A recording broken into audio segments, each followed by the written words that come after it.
Welcome back. We continue to take a look at your morning papers. I'm joined in studio by Tumelo Mothotoane as well as Michaella Russell. Let's take a look at the Sunday Independent, a disturbing story that came through this week in terms of that attack on a mosque in Verulam. A lot of fears have been stoked here and people panicking and worrying. Yeah. I panicked. I panicked precisely because this is stuff that you read about in other parts of the world.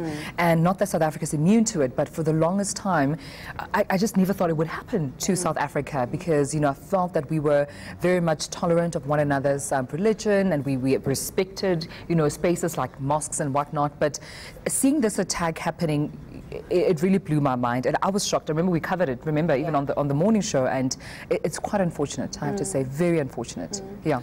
Let's move on to a headline right next to that story. Cops hunt fraud. How do I say this word? Is it Worcester? Worcester. Whistleblower. Okay. Much like the sauce. I mean, we all have boo-boos. Yes. We do. So do we forgive and forget, or do we demand better? Have you ever sent an SMS and that auto spell All the gets time. you? All the time. And you have to retract and... And suddenly the lovely thing you're going to send to your mom, and it is Mother's Day today, has just become something that you cannot retract. And she wonders what kind of person she raised. And we can't make eye contact later. So we are human. Human error occurs. A computer error occurs. Right. I think we can kind of take this, perhaps even it's drawing more attention to the story, which is important. Right. It drew our attention. It did. It did. So there you go. Let's hope we don't dwell on the headline and actually read the full story. 100%. Right. 100%. Because we're always like getting hooked on the headline and getting lost there. You wanted to touch on the Verulam matter. I want to touch on what's happened with the ISIS. I completely concur and I agree with what you're saying. And I want to liken it to a sort of a geographical reference. South Africa is one of the most geographically sound places in the world. We don't necessarily suffer, theoretically, we're not close to any fault lines, we don't have tornadoes, but in the last few years, due to climate change, these things have started happening. Now, due to globalization, these scourges upon society have become more prevalent all over the world. We are no longer immune. So things like ISIS, we hear about them operating in America, in Paris, all over the world. We are not alienated, which is terrifying, but it also is galvanizing. We can all stand together against this. Right. And it's important not to pretend like it's not happening and live in fear, but live in liberation. Together we can achieve much more. Exactly. Yes, Gail. I want us to talk about, even though it's Mother's Day today, and of course we're celebrating amazing, wonderful women who have contributed to who we all are today. But in celebrating also, it's a bittersweet moment, and this is a question that was posed to Minister Lindiwe Zulu, that what are we really celebrating when you take, someone mentioned the word culling of women in South Africa. That's how drastic they feel that the situation is when we talk about the killing of young women. There are mothers right now who are mourning their children, not necessarily having a great Mother's Day. Dumi, how important is it that we actually include men in these conversations? We have to. We cannot, you know, host these dialogues and conversations in silos of men. We need to have those conversations, and we need to, you know, tap into their mindset in terms of how they really view us as women and the relationship that we share with them as men, also in how they socialize young boys into becoming men in our society. So even when we, you know, covered the story of, you know, the hashtag Hands of Our Parents on the morning show, you could see that there's a scourge or a fight to save women, to save parents, because there seems to be this sort of conflict and attack on women, irregardless of the conversations we have on Femicide, on social media, irregardless of the conversations around Not in My Name. It seems that it's still a conversation that needs to be held constantly.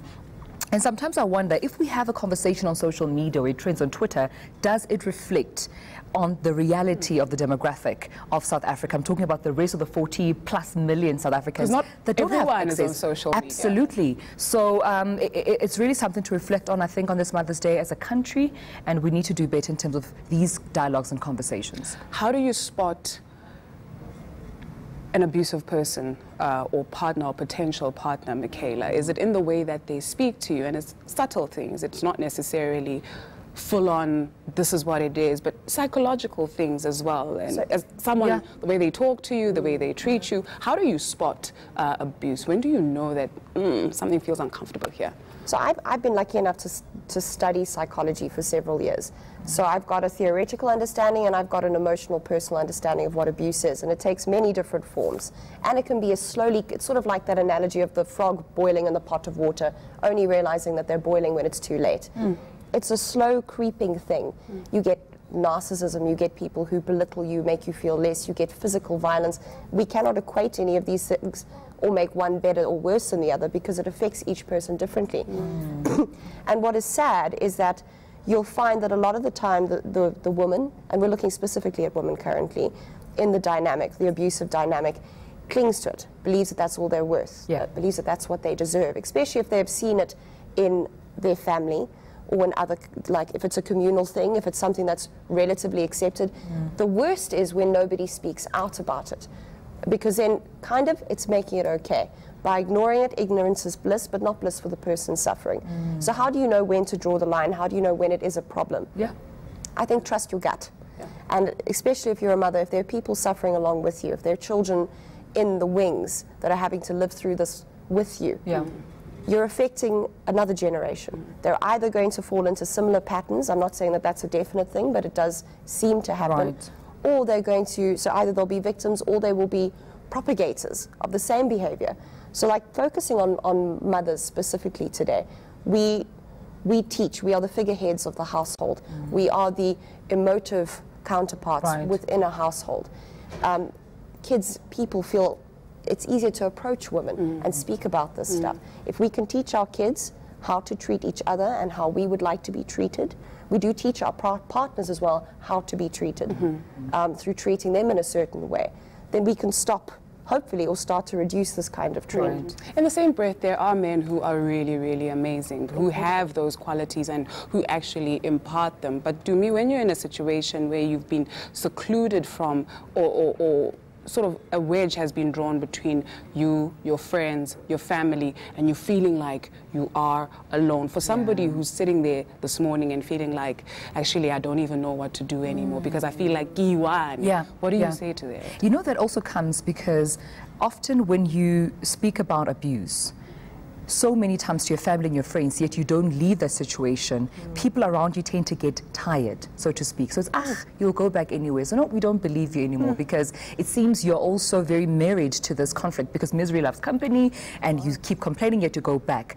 So sometimes emotions of loneliness and feeling that you are sort of isolated in the situation comes from the lack of support around you. Also internally, when you internalize that, like Michaella said, this is your worth, or you translate that abuse to love. When I'm abused, it means you love me, you care about me, hence you care enough to be jealous, to strike me. That can be a very much isolated, behavior. But there is help out there. I mean, there are definitely organizations out to assist. And sometimes, especially even in the black community, going out to see a therapist may still be something that and is that not... was going to be my next question. When we talk about mental health, there's still a lot of stigma around it. How important is it for an individual before you even engage another person to be right with yourself? I don't even know how to answer that because how do we ever know when we are or are not right with ourselves? We're ever growing, changing, developing, learning. I think it starts with respect. How deeply do we respect ourselves? Do we take care of our bodies? Do we take care of people around us? Do we take care of our minds? Do we value what we put out into society and what we take from society? Do we walk with dignity and respect? And you'll be able to feel if you're not doing any of these things because you get sick if you don't take care of your body. If you don't sharpen your mind, you fall behind the crowd. I think it's a holistic approach to health before we can focus on just mentality alone. I was just listening to what you had to say, and I want to touch back on it. There's a syndrome called Stockholm Syndrome, which happens when people are abducted, where they learn to love their captors. Because it's all they know, it's the only human interaction they have.